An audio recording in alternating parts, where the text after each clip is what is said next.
Welcome to Rates and Barrels. It's Thursday, September 18th. Derek Van Riper, Eno Saris, Trevor May here with you on this episode. We have a deep dive into the struggles of Tanner Scott. Is it actually a problem now that we're in the second half of September that Tanner Scott continues to get hit frequently in the strike zone? How much is that going to impact that Dodgers bullpen as we look at the postseason? Trevor Rogers continues to roll. We're going to explore how he has done it so far this season and what that means for his future in Baltimore. Going to take a look at some changes in the Twins organization, specifically the significant cutting of their scouting department. It went from 5 to 1, we learned, in the professional scouting ranks earlier this week. Maybe some bigger money trouble still hanging around that Twins organization. And as we do each and every day, we get a lot of baseball news you should know. How about this one, guys? Zombies and witches for the AL West, it seems like. Astros, Mariners. The Astros swept the Rangers. You know, we were talking on Monday about the pitching matchups in this series, and we had Houston as a pretty clear underdog by starting pitcher matchup in each of these three games. Yordan Alvarez gets hurt early in the first game of the series. And did not seem like it was going to work out for them. Did not look like a sweep was coming. And instead, it looks like the Astros may have put the final nail in the coffin for the 2025 Rangers. And now they got this huge series on tap this weekend with the Mariners that may ultimately decide which of those teams wins the AL West. Jason Alexander, AJ Blubaugh, and Christian Javier held the Rangers to 10 runs in 3. I guess maybe the story there is that the offense woke up despite Yordan was not being there. That was something that Chandler Rome brought up, was sometimes a struggle to score runs. Will they do the same thing against Brian Wu, George Kirby, and Logan Gilbert? I don't see a sweep coming, but on their side, they get Hunter Brown and Fromber. So the pitching matchups are closer. This one really feels like they're going to have a combined 15 runs in the series. Fun to watch. You're a pitcher, you're supposed to like it. I love it, but I'm trying to take the fan side once in a while. Yeah, once in a while. I'm looking forward who to are that the witches series, and who are the zombies? The Astros and the zombies. Yeah. The Etsy witch thing. They won 10. An Etsy witch. I got a spell done for them when they rattled 10 off literally right after the spell, which is crazy, which is hilarious how well that timed up. But so it ran out evidently. I don't know why. I don't know why the Astros are the zombies though. That's from Bluesky. One of our listeners, Jules, has referred to the Astros as zombies for a few weeks. Seems fair though, given all the injuries they've been dealing with. The bottom half of that lineup still leaves a lot of questions, and we keep waiting for the wheels to fall off. Hasn't happened yet, so kudos to them for riding it out. That's a good one. I like that. They just won't die. The Mariners should be able to take control this weekend, but for $15.99, that's apparently what that spell cost. That's a pretty good return on your investment. Do it again. Right. How good is business right now for the Etsy witches? Well, the original post posted who she was on it. I would not be surprised if she's gotten like 40 orders from Mariners fans, and she's just having a blast. Now the witches comment on Tanner. I was reading some Tanner Scott Reddit in preparation for this, and there was a comment about witches that I didn't quite understand. Now I understand it. So they are also employing the witches in LA. So yes, this is spreading. She's doing good business. I mean, anything that works, man. It's baseball. 2025, the year of witches, the time to be best time in our lifetimes, maybe, to be a witch. So hope good. Yeah, way better than way back then. Yep. Yeah, the past, not as kind to witches. Oh, boy. Okay. We're off to a start. My entire world got cracked from a linguistics perspective this morning when I learned from the Trap Draw podcast that I was saying empanada wrong my entire life. I thought there was a teal day on the end, thought it was empanada. I'm not the only one. It was one of the hosts of the show that got corrected. And I said, oh, that's me too. So I'm admitting it. I could have just quietly pretended like I knew it the entire time. So I'm not perfect with the pronunciations, right? It gets dinged sometimes for name pronunciations. I miss a few of my own, but Empanadas, no more. It's empanada. Don't ask me how my son says Fernando Tatis Jr. Okay, won't do it. We'll leave that between your walls. I think it's on purpose, but it's pretty funny. Yeah, no, that's how it goes. As a result of the Rangers getting swept by the Astros, the Guardians have a chance to wiggle their way into the postseason. They've won 9 of their last 10. I had a little glimmer of hope for this team back around the All-Star break because they had the easiest strength of schedule in the second half, and they're making good on that. I think you may have just been a half season too early on Gavin Williams. 5 scoreless, 9 Ks again last night. He is number 5 among pitchers in roto value in the second half of the season. Yeah, the dialing in that cutter has been a big deal for him. And, ever since he's kind of figured out how to have a couple pitches when he needs them in 2-0 counts, which actually will become relevant later in this episode, I think that has let his good stuff shine. I do wonder, will I re-up on him next year? Because it hasn't come with amazing location. Even if you take, the end of June as a starting point where he kind of dialed in that cutter usage, the location plus is 97. I guess that's okay. It's a little bit shaky though. His command is shaky, and his health risk is fairly high. So I'm wondering where he'll land in drafts and stuff like that before I re-up again for next year. But happy with my shares and happy that he's doing well, and amazing to me that this Guardians team is on such a great stretch. I mean, they've lost like 2 games in their last 15 or something. They're rolling, at the right time. 16% chance of making the playoffs because they're 2.5 back of Seattle and Boston right now for that final spot. I was looking at the schedules here, Trevor. Of the 3 teams vying for those spots, the schedules work like this. Seattle has a matinee in Kansas City today. That's going to happen before people hear this pod. The 3 against Houston on the road this weekend. 6 at home next week. 3 against the Rockies. 3 against the Dodgers team that maybe by Saturday or Sunday will have its playoff seeding locked in. So that could end up being a little easier in reality than it is on paper. Lineup. Could catch a hangover lineup somewhere in there. The Red Sox have a matinee with the A's today. They're at Tampa this weekend, at Toronto for 3 to start next week, and home against Detroit for their final series. That's a pretty hard schedule. It's tough, yeah. And then Cleveland. Cleveland's got a Scooble and the Tigers for a matinee, trying to get a sweep today.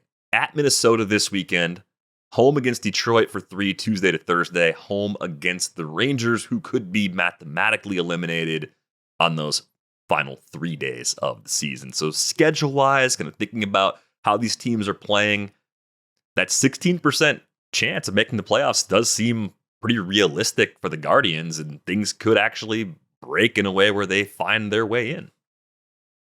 Yeah, I think it's possible, but I feel like Seattle and Boston are especially like Seattle, for example, at home is a completely different team than they are on the road, which is giving me pause about that Houston series. But like, I think after the Houston series, we'll have a pretty good idea of what they need to do one way or the other. Colorado coming in, you're going to see no names in the back of the jerseys in those games.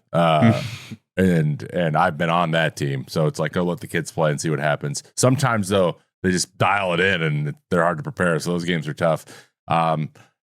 I think Seattle and Boston are fairly, especially with how Seattle's played lately, and Boston's front of their rotation too has kind of been stopping. He's been pretty good at going and getting that win when they need to get it with Crochet. And I just think that they're going to have to get a lot of help. Cleveland is, and Cleveland's just scrapping their way in again. It's weird because usually you want a really like hot team to sneak into the playoffs, and Cleveland's not won a World Series in about a millennium, so it would be cool to see a run happen like that. But I don't know if they have the overall team to go on a run, and if maybe it's weird for me to feel like I almost prefer the two teams that are already in it to go, but I kind of do. And I'm sorry, Cleveland fans. I know this is my opinion, but like, it's just kind of the way it is. I know that starting pitching matchups aren't everything, and sometimes they lead us astray because there are bullpens, there are lineups and stuff. But the lineup is not necessarily a strength in Cleveland. The bullpen is not a strength that at the level it has been in the past. So when you look at starting pitchup matchups for Cleveland going forward, I think it's interesting to say that I almost don't give them the starting pitching advantage in any game going forward. The only one that I might is Gavin Williams against Jack Flaherty. Yeah, to start that series against the Tigers next week. Because it'd be a Bibee rematch with Skubal. Bibee, Skubal, I'm taking Skubal. Again, Logan Allen, Pablo today. Lopez, I'm taking Lopez. Parker Messick, Joe Ryan, taking Joe Ryan. Slade Ciccone, Bailey Ober. Okay, that might be a pick'em. I didn't see this one. Cantillo against Simeon Woods Richardson, taking Cantillo. So I'm taking their starter like very obviously one or two times in their last 10 games or 12 games. So that's a difficulty for me. Here's your empanada fun fact of the day for player names. Joey Cantillo is like armadillo. Did I just say Cantillo? I was going to say it. I'm like, are you sure it's not Cantillo? But I did not even know. I didn't know. And I should have said it. I know. It's just one of those things that my brain's, I'm taking Spanish. I'm learning Spanish. There's a lot of double L's. There's a lot of double L's in MLB. There is usually going to be Cantillo. Based on how most of the names are pronounced, but Joey Cantillo. My bad. I apologize. Is Cantillo Italian? It probably is not. It's not Spanish. It's probably Italian. That's probably what it comes down to, because I think that's where that happens. I don't know. I'm over here to like I know about grammar or something. I know he's from Hawaii. I know that. So I don't know. I'm literally going by the name Joey. Dude, I'm like, is he Italian? Joey Cantillo? I don't know. I'm guessing. What's your guess? It's just a wild guess based on nothing. So a reasonable guess, but I think that point about the Guardians pitching not being its usual strength is also part of what complicates things for them. It does help that they have a double header in that Twins series too, so one extra game on the ledger potentially to put that extra pressure on. The Cubs clinch their spot in the playoffs with a win on Wednesday. They got Seiya Suzuki back from an illness. I think the only kind of downside related news cloud that comes with it is Kyle Tucker actually is headed to Florida because the recovery with his calf injury has plateaued. This according to Patrick Mooney of The Athletic. This is not what you want for one of your absolute best all-around players just 10 days before the playoffs begin. But something seems a little strange about the perception of the Cubs right now overall. But also, what's going to happen in Florida? We'll send him to Florida. He's going to step off the plane on the road. It's good. They might be going on the road or something, and they're like, just stay in one place for 5 days. Yeah. They are going to be at Cincinnati. They're starting a series with the Reds today. So they're there through Sunday, and then they return to Chicago for 3 against the Mets and 3 against the Cardinals next week. Yeah. Maybe there's some cryo room. They want to go put them in and have them go faster. A lot of times they just have better equipment. I mean, I've been to Cincinnati. It's like, it's not that they don't have, like, there's just more stuff. He can get full, probably. So he's going to their all day too. Spring training facilities, which have everything. Yeah. That's what it is. Producer Brian pointing out that Portillo's, the famous hot dog place from Chicago. Double L. Joey Cantillo. I just have to think of Portillo every time I see Joey Cantillo. Yeah, it's not Portillo's, it's Portillo's. So but again, the Italian background probably. Mm-hmm. I just realized, aren't the Cubs in Arizona? Why is he going to Florida? Right. Yeah, the note said Florida. Maybe he's just going on vacation. Okay, take 7 days. They must have. There must be a specialist down there. Maybe. That might be it too. That's probably what it is. Probably a specialist in that. But that's not good. That's worse. That's worse. Because if he's going to the spring training facility, then it's just because so he can run and play and whatever and wake up the same place every day. They could also just, it's a typo and they just spaced it. So maybe we don't know. He's going to a specialist. We don't know. I think it was more than one place where I saw Florida. So okay, we'll learn more about that someday, maybe or not. But the perception of this Cubs team, I don't know if it matches the reality. I don't know if it's because they are trailing the Brewers in the Central or what exactly it is. They're 19-11 in their last 30. They're playing well. Maybe it's Pete Crow Armstrong, having the massive first half and the disappointing second half. But they'd be leading the West. They'd be leading 3 divisions in baseball.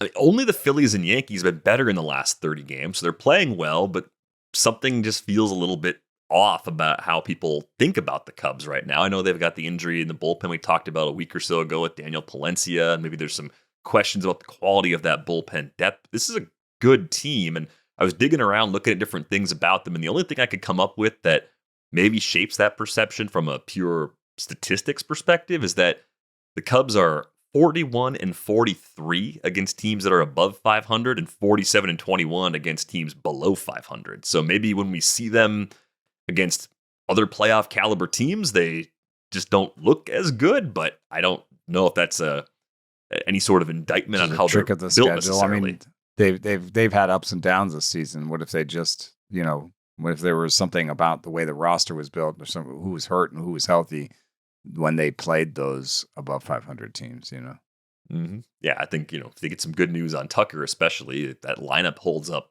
as well as any in the National League. So we'll see where it goes. We'll see if that trip to Florida can help Kyle Tucker kind of break through, get over that plateau he's been dealing with in his recovery. One other quick news item to get to: Junior Caminero, day-to-day with back tightness, left early Wednesday, was not in the lineup for their matinee on Thursday. I just found it weird that Junior Caminero has 34 more home runs this season than Jason Dominguez. What? It's just weird. Yeah. Jason has been a little bit of a disappointment, though. And he hasn't made good on the bat speed. It's been a little bit too much on the ground, too many whiffs. I remain positive about his future, but, alongside the bad defense, definitely the ceiling has changed for me. Yeah, I think it just came up because I was thinking about how we perceive both of them as prospects. The expectations above average power for both. Dominguez playing in a park that boosts homers and just not getting to that power yet is surprising. A sub 400 slug, not at all what I expected from Jason Dominguez, even at this early stage of his career. But we'll see if we get any more updates on Junior Caminero prior to the weekend. Let's get to some of our big picture topics for today. This is a great one that you brought to the table during our meeting yesterday, Trevor. Tanner Scott getting hit a lot more in the zone. This is kind of interesting to me. I looked at the last 2 seasons before this one, the 2 seasons that basically set up the 4-year, $72 million deal he just got with the Dodgers 9 months ago. There were 166 relievers that threw at least 80 innings combined between 2023 and 2024. Tanner Scott led all of them by about a half win in WAR. And that's actually a lot. Leading all relievers by a half win in WAR. It's 4.5 to 4.0. I think Emmanuel Clase was number 2. 4th best ERA, 2.04 during that span. He was 22nd in WHIP, 28th in K-minus BB percentage, 21.3%. If you look at that alongside what Tanner Scott had done in the 2 seasons before that, one with the Orioles, one with the Marlins, it's wildly different. And during that span, Tanner Scott was second only to Aroldis Chapman in walk rate. 15.4% walk rate, 4.71 ERA, tied for 143rd out of 158 relievers, a 159 whip, 156th out of 158.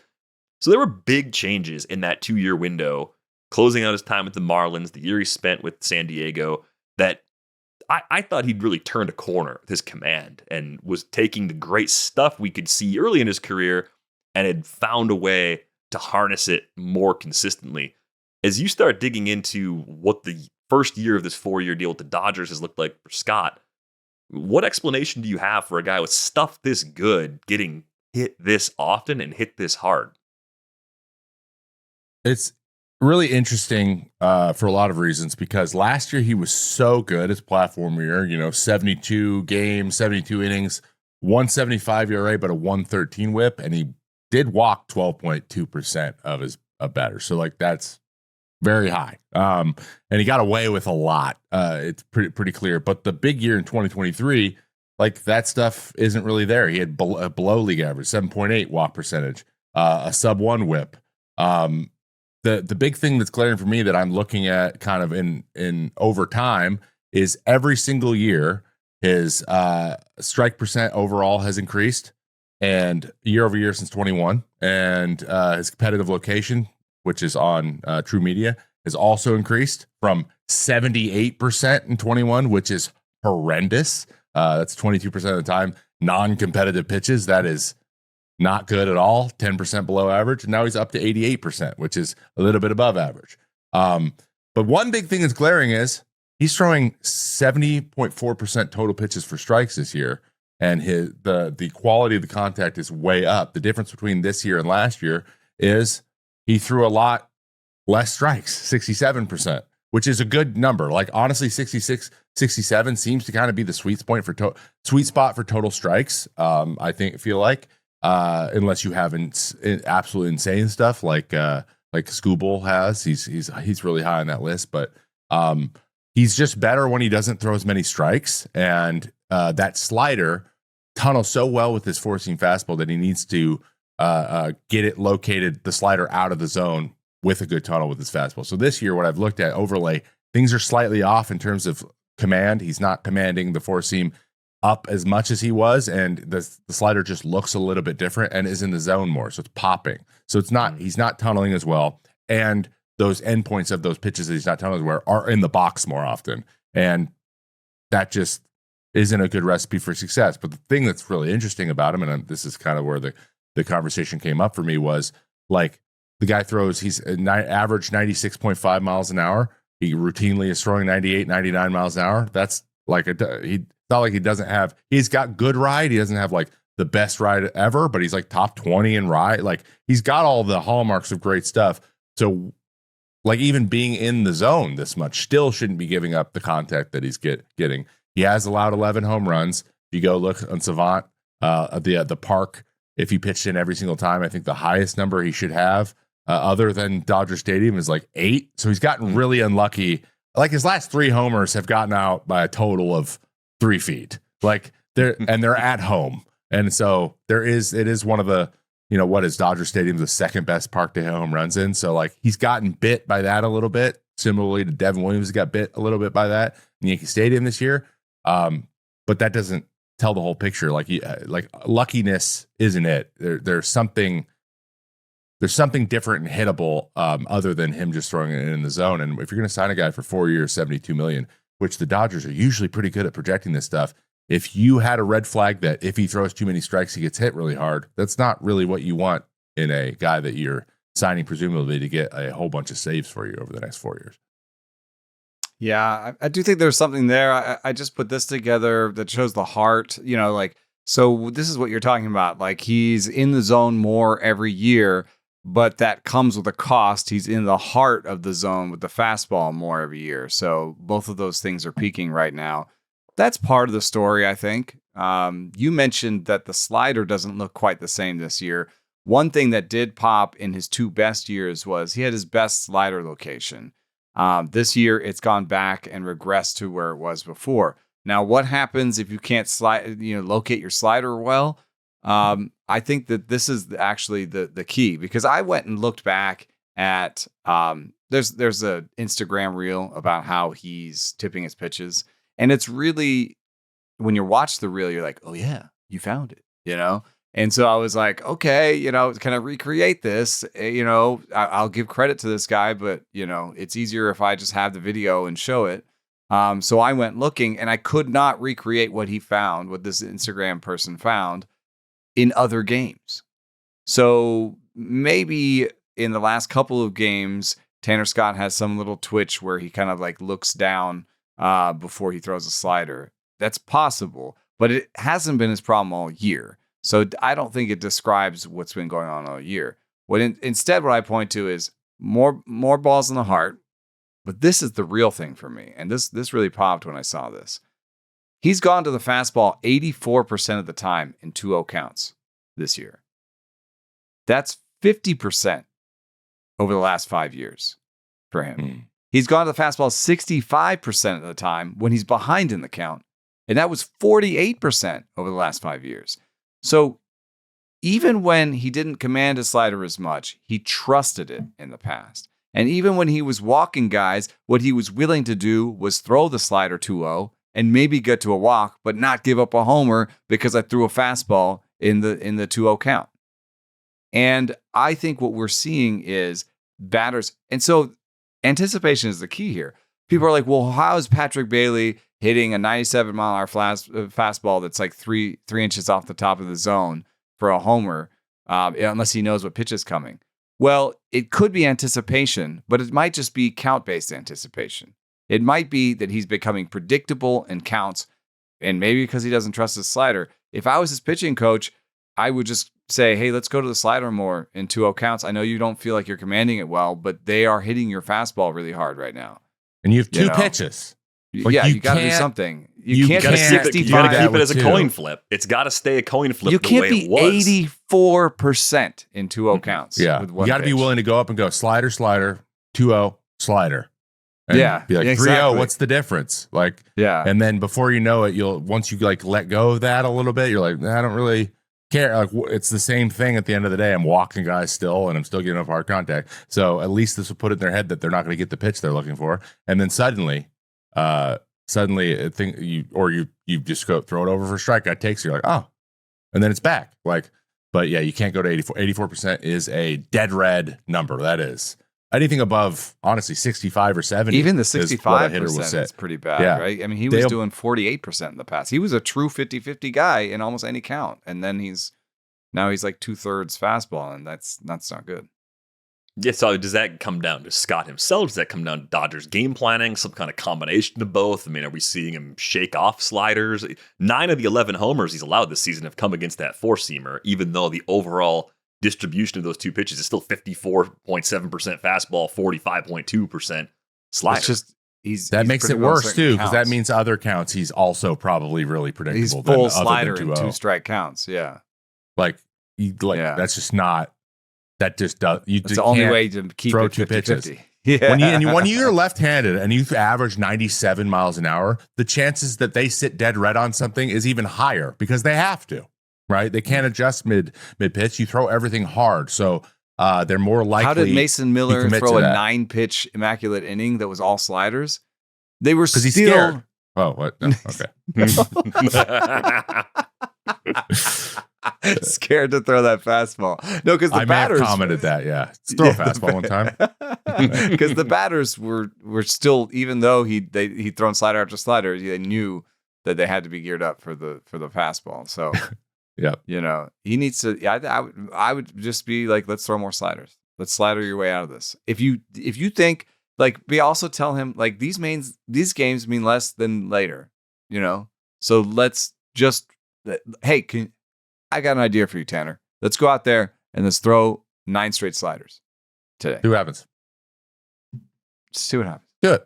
Like, it can't be worse than it just can't. Yeah. Well, if you don't know what's going on, which he said, he's like, I don't know what's going on. He said that publicly. Like, I have no clue what's going on. If you don't know, then just make it simple for yourself. Be like, what's the pitch that gets hit hard the least? It's always the slider, almost always. So just go throw the crap out of it, and then they will sit there and be like, "Oh, this one's got to be this one's got to be the fastball. This one's got to be." And then before you know it, they're like, "Oh, I have no idea what he's doing." And then if you get anybody to sit slider, then you're like, "Phew, I think this guy's sitting slider, 97, blowing him up." And then you blow them away, and then now we're back to you reset everyone, and that's kind of he needs a reset for sure. Are you putting that into action in a regular season game, or are you doing it in your first playoff series? Like, when do you want to try that toggle? Right now. I think you want to do it now. You want to get him feeling good and going into the postseason. I think it's going to be really important for them in the postseason. Like, I still like Michael Kopech can't really find the zone, and even guys like Hesperis and them, they're good, but like Tanner Scott, when he's Tanner Scott, he'd be your closer.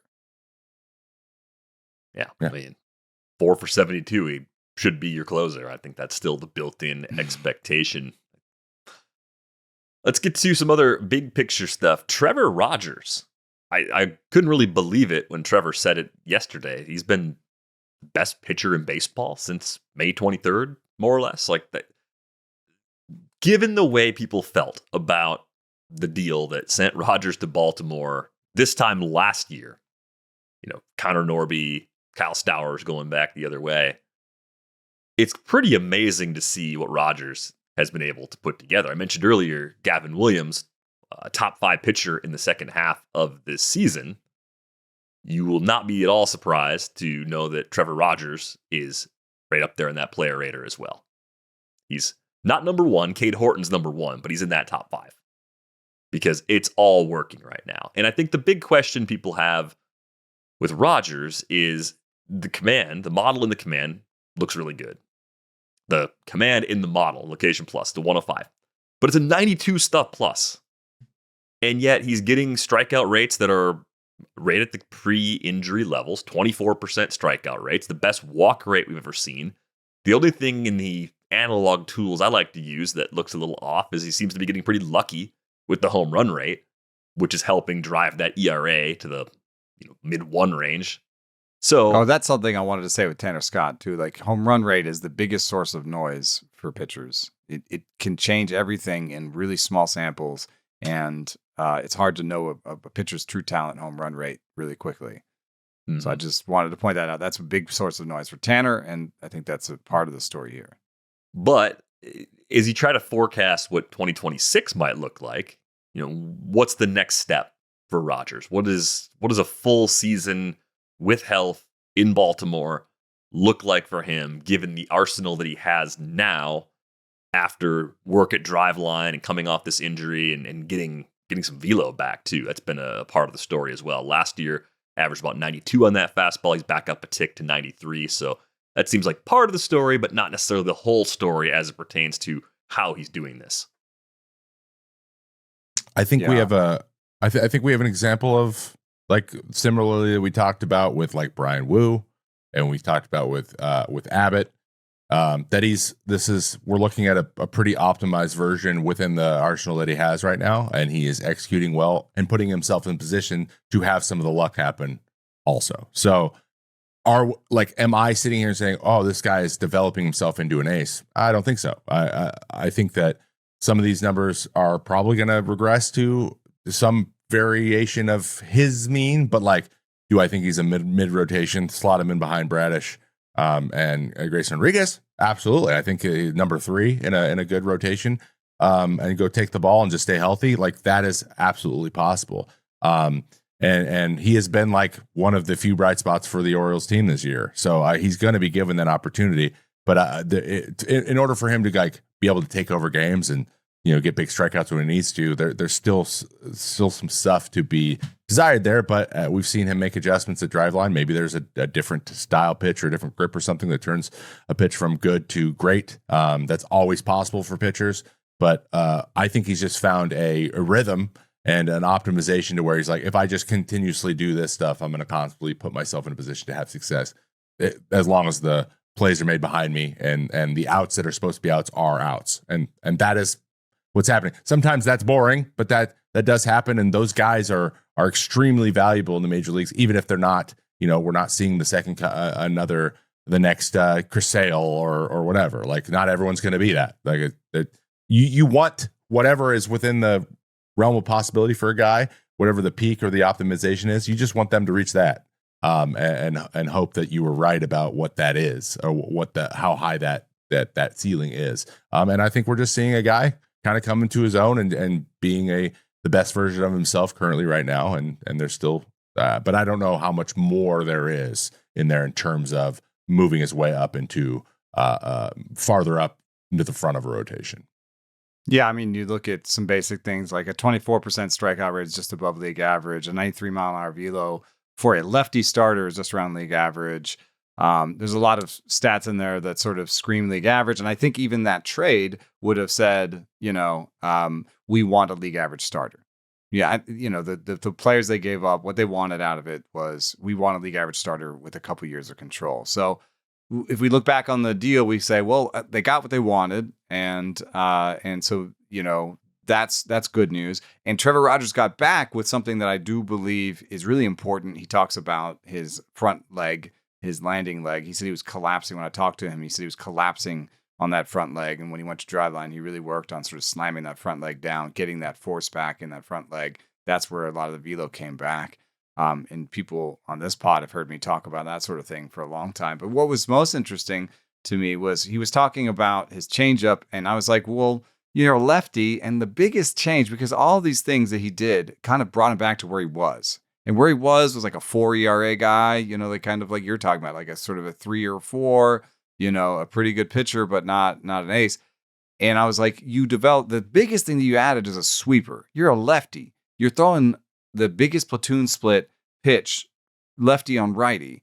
And that's like your breakout. Like, just run me through like why this is working, hopefully I said it in a less combative way. Like, I was like, just like, we know about the platoon splits. So he said, well, like, for example, he said, I was just pitching against the Astros and they saw my change down and they said, whatever is down is a change up and we're spitting on it. So when they did that, I threw my sweeper and it kept the zone. Instead of going down, it kept the zone and I got called strikes. Now, I just did this little thing here real quick. This is pitch type benchmarks for all the pitches this year. And so you can see the four seam has a 94.5 velo across the big leagues, what its average IVB is, what its average zone percentage and swing percentage is. There's not too much here that should surprise you, which is that people, you throw your four seam, two seam, and cutter more in the zone than any other pitch, and you get more swings on those than any other pitch. Slider is sort of like a fastball. It's in the zone a little bit less, but it gets swings like a fastball because it looks like a fastball. It's sort of tunneling stuff. Where you get a real different feeling is like the sweeper. The sweeper is in the zone less than any pitch other than the curveball. And it gets the lowest swing percentage of any pitch other than the curveball. It's more like a curveball. You don't get any swings. You throw it below the zone. He's basically doing the throw a curveball for strikes when they take it thing, right? But he's doing it with the sweeper.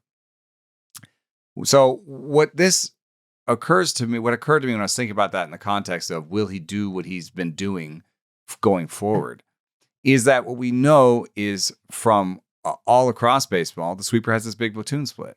And what we know is it's working right now because they're not swinging at it. So the question is, that can explain why he's gotten to where he's gotten, but it also produces a possible adjustment on the part of the league, which is to identify the sweeper and swing at it. Will that maybe make his changeup more effective? Possibly. But there is an adjustment that pitchers could make that they haven't made yet. And so, that can be some part of like, how do we describe what has happened? And then how do we think about predicting the future? And that could be something where it's sort of what you're talking about. He's optimized for right now. It's working and all these things, these parts are working together, but there could be an adjustment on the part of the league that makes it a little bit less effective.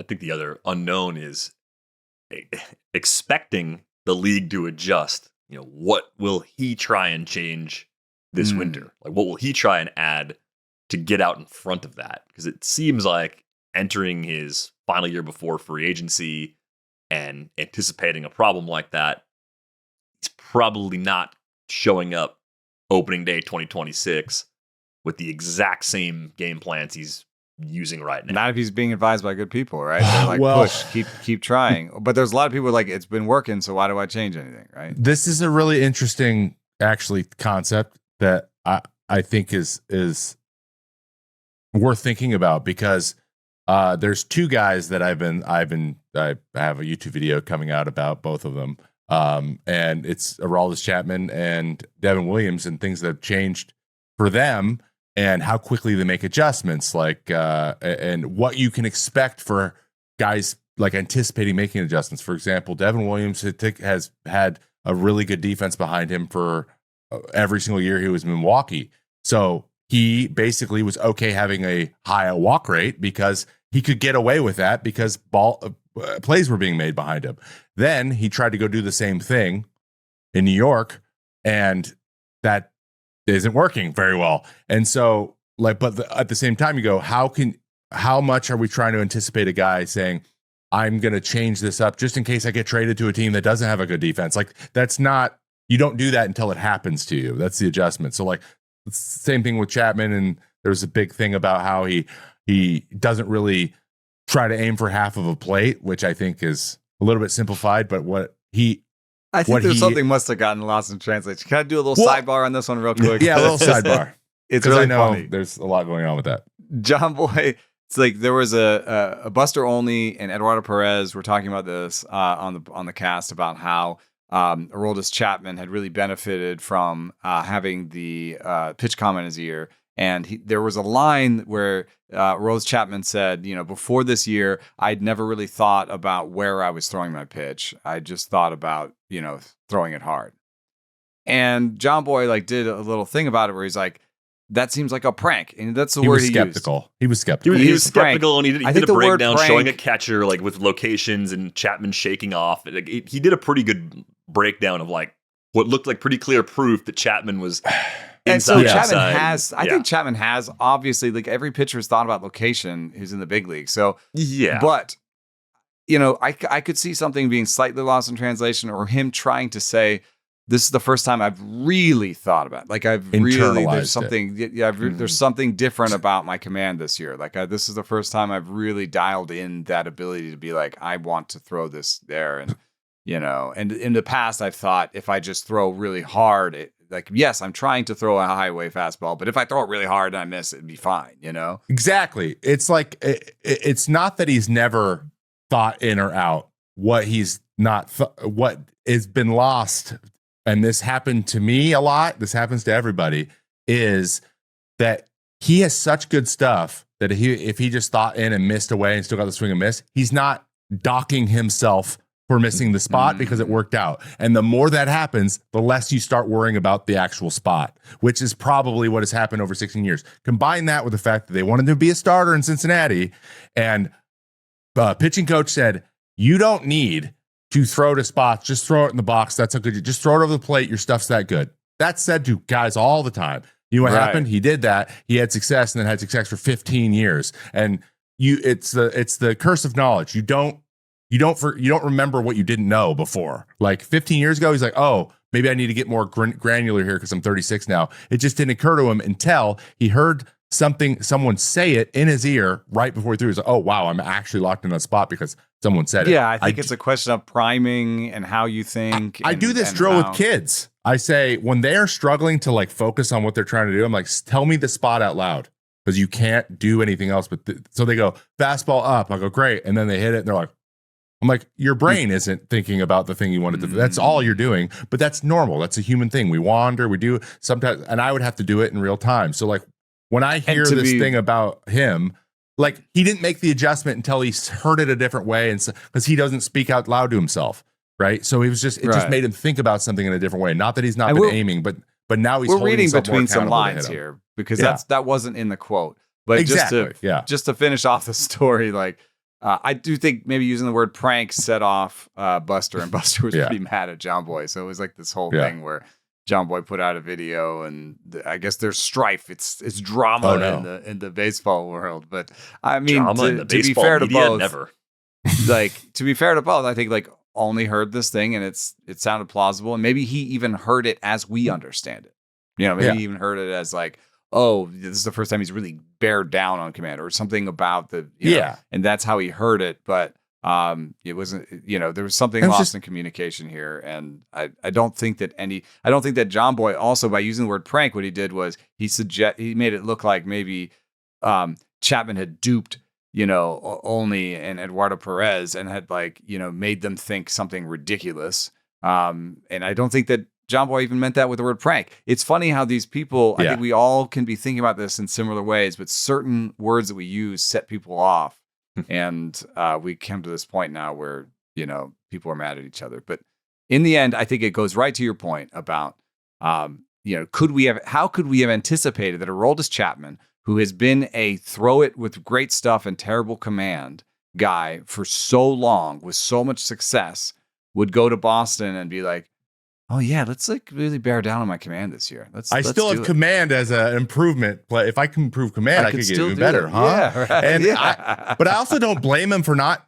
because he hasn't had to make the adjustment. Like, really, man, maybe he's been searching, and that just is such 101 thing that it just didn't occur to him because it's so simple. And sometimes guys are around so long that the simple option that they learned when they were 20 is like, oh, and maybe if I think about that a little bit differently, like I don't need that to think that way anymore because I have an ability to throw the ball where I want it a little bit better now. And that's basically what happened. So what I'm trying to say is like, if it ain't broke, don't fix it is the default for most guys. Like, there's no reason to make that adjustment. So for Trevor Rogers, like, he probably will keep doing it until the hitters tell him that they figured it out. And then and the key is, and this is why I love watching Tarek Skubal pitch, like, he can tell within one pitch whether or not a guy's trying to take away his changeup, like, immediately.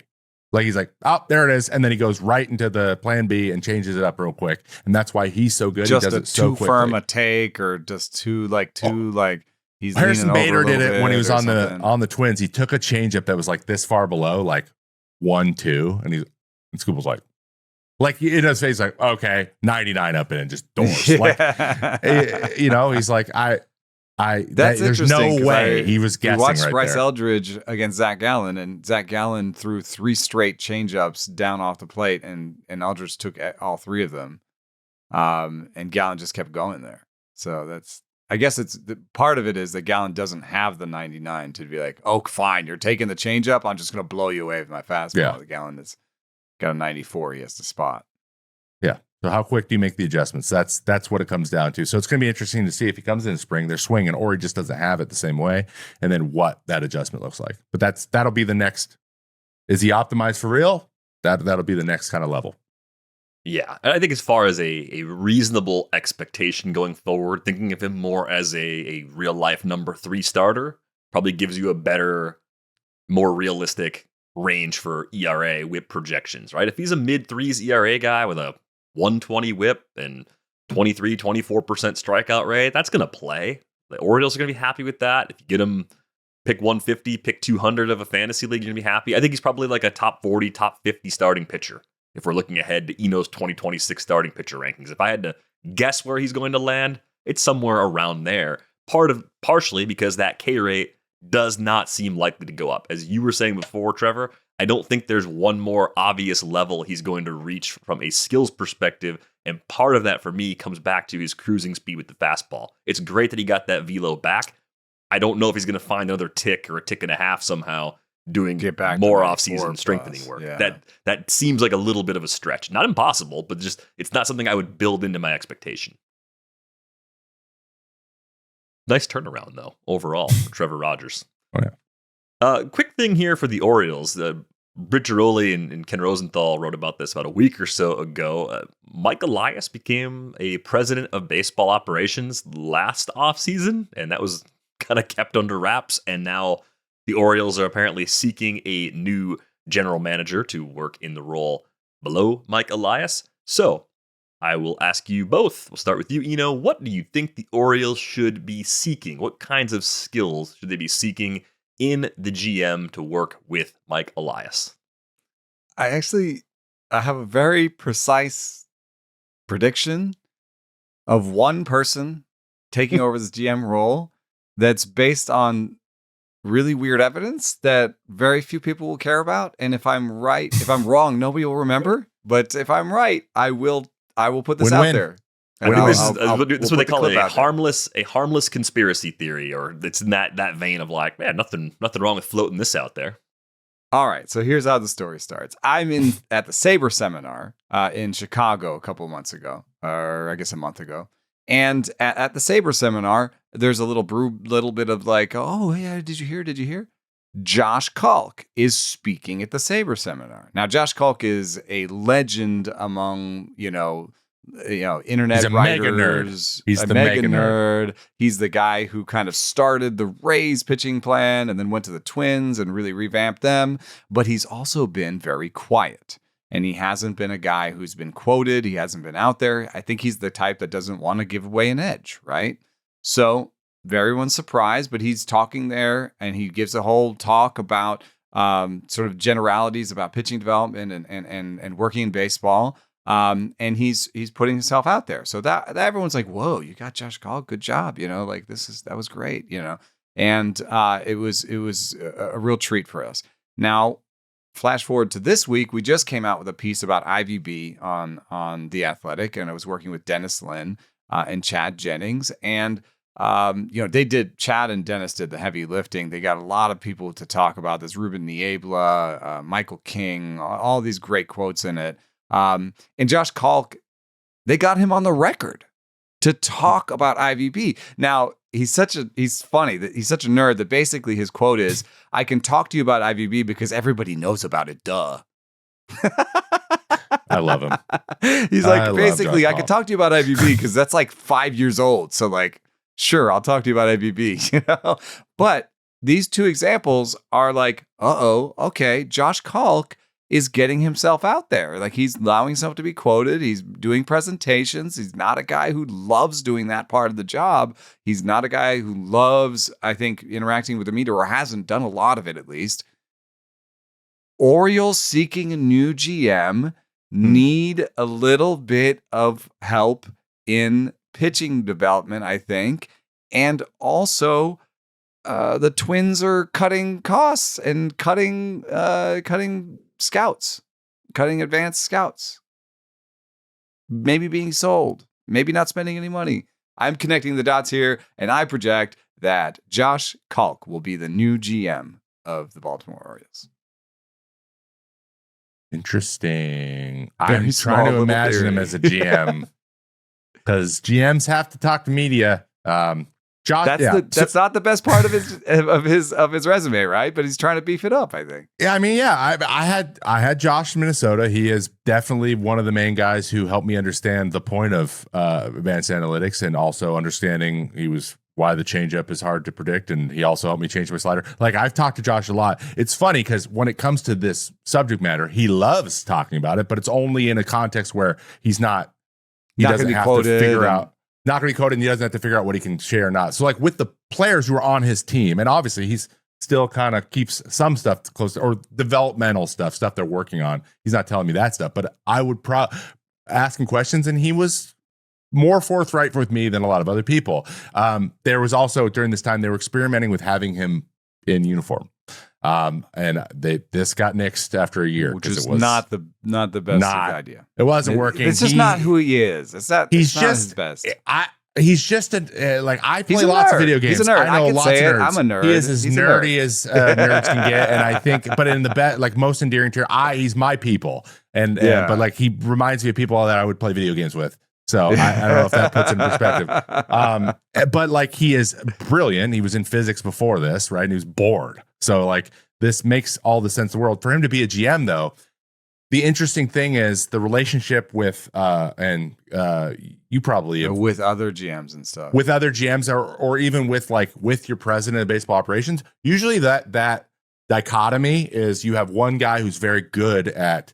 So I think Elias would be the front-forward facing. He'd be the guy who still does media, right? The Thad Levine to the Derek Falvey, right? Yeah, that's what their jobs were. Like, you can shape that within your organization. Who actually deals with the media is completely. So Elias would probably still keep all of those. If this hypothetical happened, he would keep all of those responsibilities, probably, because he is good at them, and he does love his players. He's like, that's one of his issues with trades. He's like, I love him. I don't want to give any of my friends away, which is a great thing. I would prefer that as a player. Kalk might be like, I don't know him as well, but in the context of hitting, but I do know, like, the way he's presented himself and the way he sets up certain things, that, like, I think he'd be pretty decisive. I think he would be like, that guy's. He's convicted. I'm going to say, that guy's terrible. We should trade him away. Or that guy's ceiling is not good. Let's trade him away. Like, this guy's ceiling is great. Let's keep him. You know what I mean? I think he would be very decisive and be like, let's do this. And you need both of those. You need both of those so that you get to a. I think it would be a good mix, man. And I agree. I think the Orioles pitching department, like, needs a little bit of help.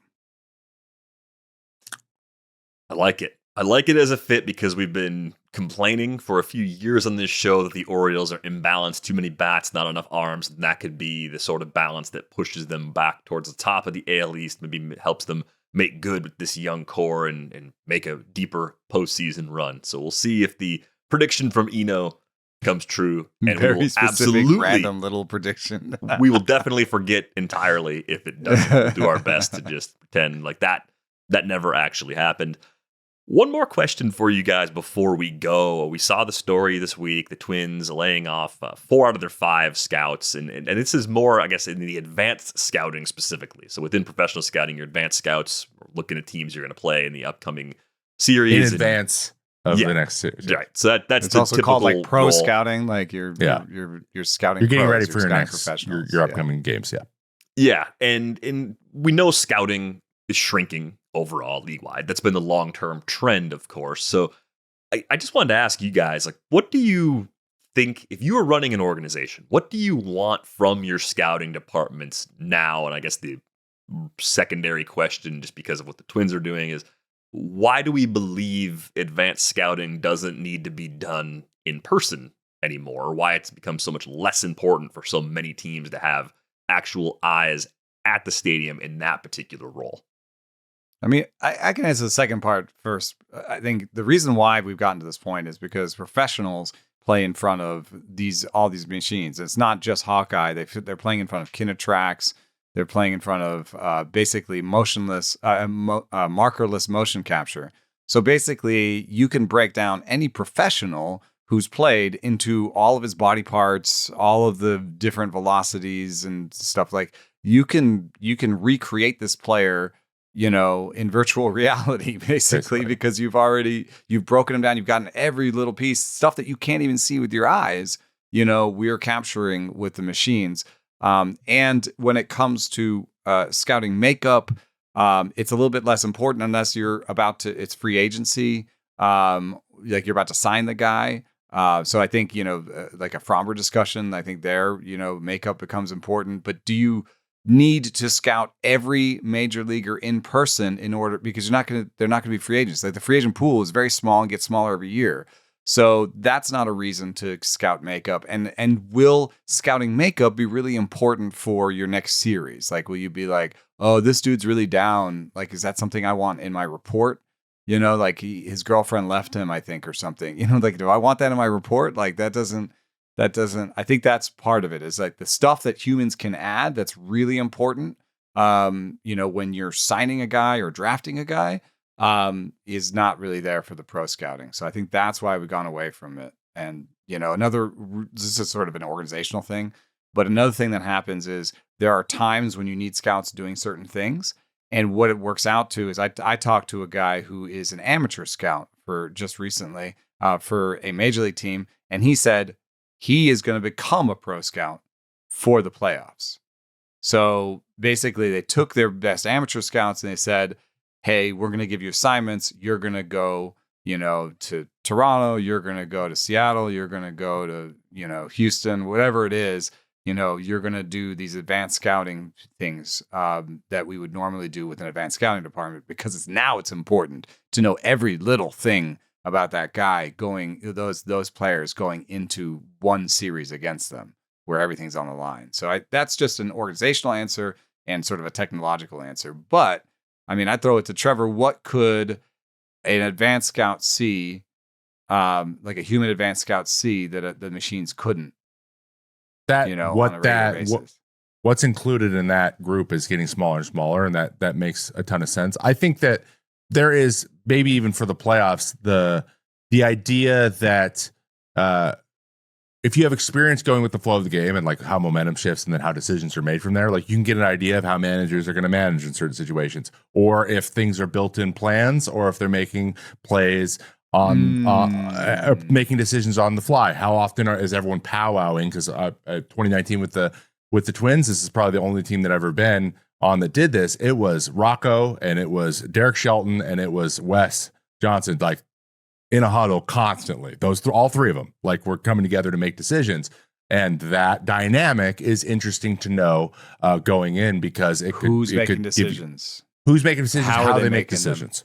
Yeah. And then now we're looking for every little minutia, like moment that could change a game when it's one series that matters. That's probably why it's still important to have somebody getting the vibe for the things that are going well and how they react to being behind or being ahead in games that really matter at the end of the season.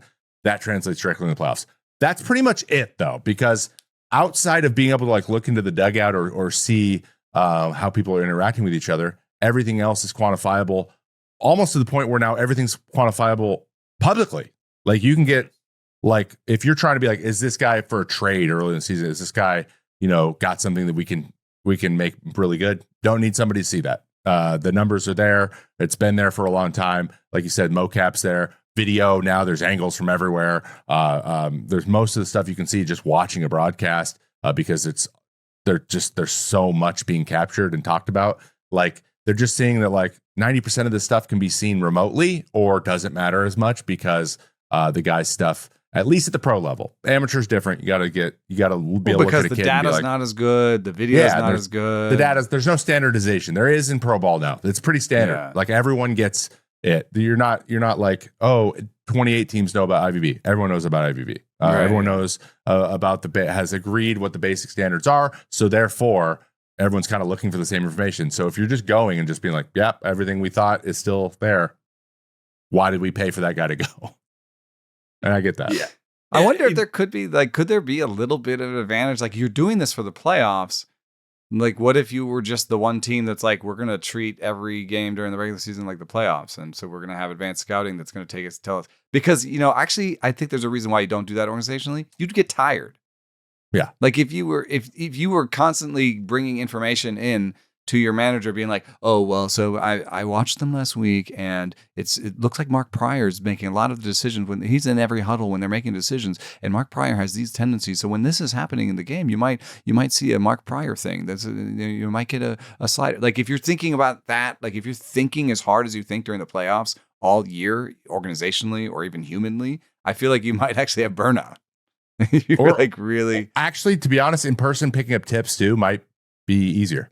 Especially if a guy's sitting by home plate, you just don't get that view ever. And that's what hitters see. So like guys with that savvy who go pick up, like, I want to actually see this in person. Is this actionable? Is what I'm seeing from behind? Is that like that kind of stuff? Because also if you're running the sort of biomarkers and it's like, oh, well, his elbow angle is different on sliders. Can you see it? Can you make a human decision? Because you have to make a human decision. Like that kind of thing, maybe. But like, you would send that very specifically. Again, that's still just best for playoffs because you're like, this is the ace. Can we get something on the ace or something? So again, still not enough to go to every single game or have somebody at every game. And again, I think I should emphasize that we're talking about the big league level where the availability of everything is much greater than it is, especially on the amateur side, but even compared to the minor leagues. Like that's where if you had, let's say you had a scouting department of 20 in an organization, and previously it was pretty evenly distributed across all the different levels. Because of what we have at our disposal now, you guys are saying, let's just tip it, like just shift it as far away from the big leagues as possible for now, because that's where we need a lot more eyes and ears to get the information that we don't have. And you find some of those jobs, like, it's not like a big reduction in jobs in front offices. In fact, what we've seen is front offices have more and more jobs in them every year. And so what we're seeing is just a bit of a shift. You may not have as much advanced scouting, but you have more video analysts. Mm. And the video analysts are doing the job of the advanced scouting by watching the video of the team you're about to play, and doing an analysis of those videos. So like there are different ways that jobs shift around in baseball. And another thing that just occurred to me when you were saying that too is there are teams that have there are video angles that are not available to us in the public that are available to teams that can help with things like tipping. There are high home plate angles. Kind of like the All-22 in the NFL, where you get the game film and you can see everything happening on the field, right? Because I think defensive positioning is impossible to see on TV sometimes until like after because they don't show it to us. They just don't show you. They don't give you that long shot. Every TV angle you could see a lot of it. Right. And I think there are things you cannot see unless you're at the ballpark, but that list is much, much shorter at the top level. So I think that's a big part of it. And I think this came up because again, the Twins, who have some massive debt, they were up for sale, then surprisingly pulled back and didn't go that route. But needed investment to to start working on paying down that debt. It's been reported on in The Athletic. You can read all the details. Dan Hayes, Bergeroli have been writing about it. It was kind of brought to the table as, the Twins have so much money trouble. They're cutting they're cutting down their pro scouting department. I don't think this is the means to that end, right? This is something it's not that's saving part of the that much trend. money, actually. Right, you're talking I know about what scouts are paid. mid six figures, like all in with expenses. Like if you drop 4 professional scouts, it sucks. It sucks that that's the trend, but it's not the solution to the Twins have massive money debt. Right. So all that is to say, scouting, man.